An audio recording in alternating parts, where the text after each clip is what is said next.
Saudara, saya Valdia Baraputri bersama tim VOA di Washington DC kembali hadir dengan berbagai berita terkini dari Amerika Serikat dalam segmen Sapa Dunia. Lebih dari selusin negara bagian dan juga Washington DC menggugat TikTok dengan klaim bahwa aplikasi itu membuat anak-anak dan remaja kecanduan. Gugatan itu baru saja diajukan di pengadilan negeri negara bagian masing-masing. Gugatan ini berpusat pada algoritma TikTok. Para penggugat mengklaim bahwa TikTok secara sadar merancang layanannya agar membuat anak-anak kecanduan, meski mereka tahu bahwa hal itu akan menyebabkan bahaya psikologis dan fisiologis bagi anak-anak dan remaja. Selain algoritma, gugatan hukum tersebut menyasar bagian-bagian lain dari TikTok, salah satunya fitur siaran langsung. Gugatan hukum mengklaim bahwa fitur ini dapat mengakibatkan atau mendorong remaja terjerat dalam pembuatan video eksplisit atau seksual demi mendapatkan hadiah-hadiah dari penonton siaran langsung tersebut yang bisa menjadi uang. Sebagai tanggapan, TikTok mengatakan bahwa mereka sangat tidak setuju dengan berbagai klaim dalam gugatan hukum tersebut. Mereka berpendapat banyak diantaranya tidak akurat dan menyesatkan. Gugatan ini bukanlah yang pertama terhadap TikTok di AS. Pada awal tahun ada gugatan hukum lainnya yang diajukan terhadap Meta yang memiliki Instagram serta perusahaan-perusahaan teknologi lainnya termasuk TikTok karena dianggap membahayakan anak-anak. Beralih ke berita selanjutnya, pemirsa, Israel melancarkan serangan yang menargetkan militan Hizbullah di pusat kota Beirut. Sementara di selatan Lebanon, 2 penjaga perdamaian PBB asal Indonesia terluka akibat tembakan tank dari Israel. Sementara pemerintahan Biden mengatakan bahwa pihaknya mendukung penargetan Hizbullah, tetapi tidak ingin melihat negara itu berubah menjadi dalam tanda kutip Gaza lain. Kehancurannya serupa. Tetapi ini adalah Beirut, bukan Gaza. Dalam perburuan militan Hizbullah, Israel selama berhari-hari telah meluncurkan serangan udara di pinggiran selatan di ibu kota Lebanon yang dikuasai kelompok itu. Israel kemudian bergerak ke pusat Beirut, menyerang daerah padat penduduk, menewaskan sedikitnya 22 orang. Eskalasi ini menandai babak baru dalam 1 tahun bentrokan antara Hizbullah dan Israel, yang dimulai di sepanjang perbatasan, tetapi sekarang telah menyebar lebih dalam ke Lebanon. Far too many people are paying an unimaginable price with over 2,000 killed, many more wounded, and hundreds of thousands displaced. Pemerintahan Biden mengatakan sedang berupaya menuju gencatan senjata. Militer Israel mengatakan yang disasar adalah Hizbullah, tapi sebagian pihak menyoroti dampaknya secara luas. It's all well and good for the Biden administration to say that they want to give Israel that space to attack Hezbollah and degrade its capability. But the problem is that also means an open-ended war against Lebanon. Serangan juga melukai tentara anggota misi pemeliharaan perdamaian PBB di Lebanon Selatan. The soldiers that were wounded were Indonesian.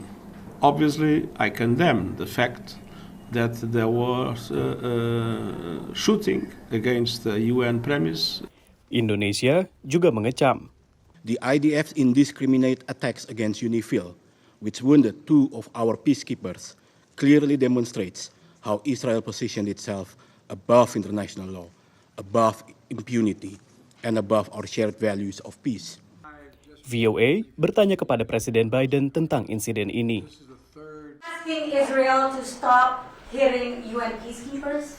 Absolutely, positively. Presiden Joe Biden juga telah mendesak Israel untuk tidak menyerang situs minyak Iran. Di tengah kekhawatiran negara-negara Teluk bahwa fasilitas minyak mereka sendiri bisa mendapat serangan dari proksi Teheran. Dari Washington DC, demikian laporan tim VOA. Pemirsa, berbagai cara dilakukan oleh pihak Dinas Taman Nasional AS untuk meningkatkan kepedulian publik terhadap lingkungan hidup dan satwa liar. Salah satunya dengan sebuah kontes bernama Fat Bear Week yang belakangan menjadi sangat populer memilih beruang paling gendut sebelum masa hibernasi. Setiap Oktober, Taman Nasional dan Cagar Alam Katmai di negara bagian Alaska menggelar Fat Bear Week. Kontes memilih beruang paling gendut di antara sekitar 2.200 beruang coklat Alaska yang menghuni Taman Nasional tersebut.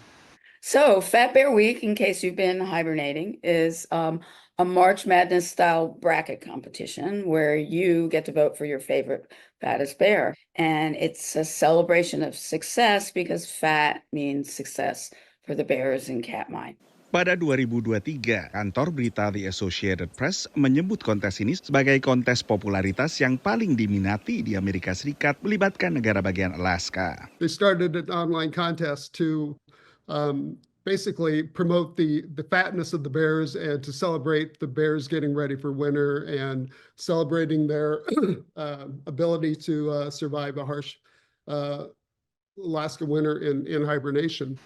Menjelang hibernasi musim dingin, beruang menggemukkan diri agar bisa bertahan tidur pulas beberapa bulan. Untuk menggemukkan diri, beruang coklat di Taman Nasional Katmai bisa menyantap 30 ikan salmon setiap harinya.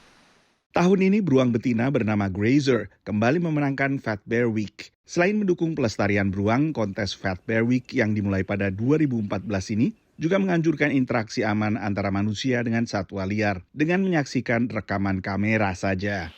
Demikian laporan tim VOA. Seniman dan komposer Penny Chandrarini yang juga dosen seni karawitan di Institut Seni Indonesia Surakarta baru saja merilis album terbarunya bernama Wulansih. Album ini diproduksi oleh sebuah label bergengsi di New York, di mana Penny berkesempatan menampilkan karya musik terbarunya. Roulette Intermedium, panggung pertunjukan legendaris di New York yang pertama kali dibuka tahun 1978, mementaskan seni budaya Indonesia.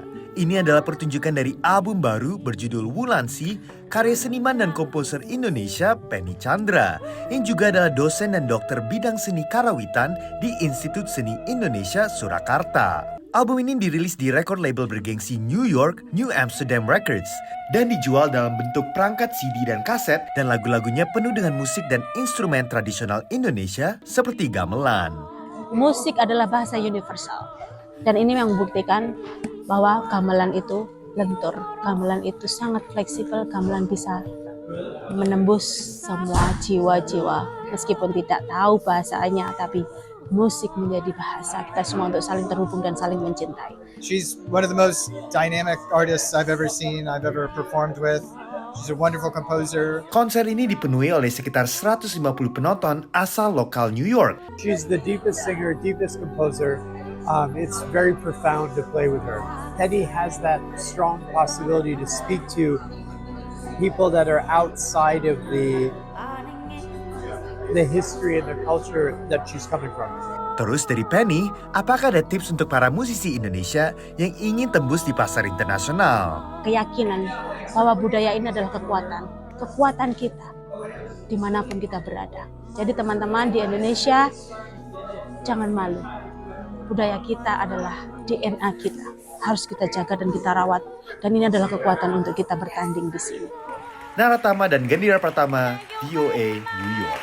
Alhamdulillah, thank you.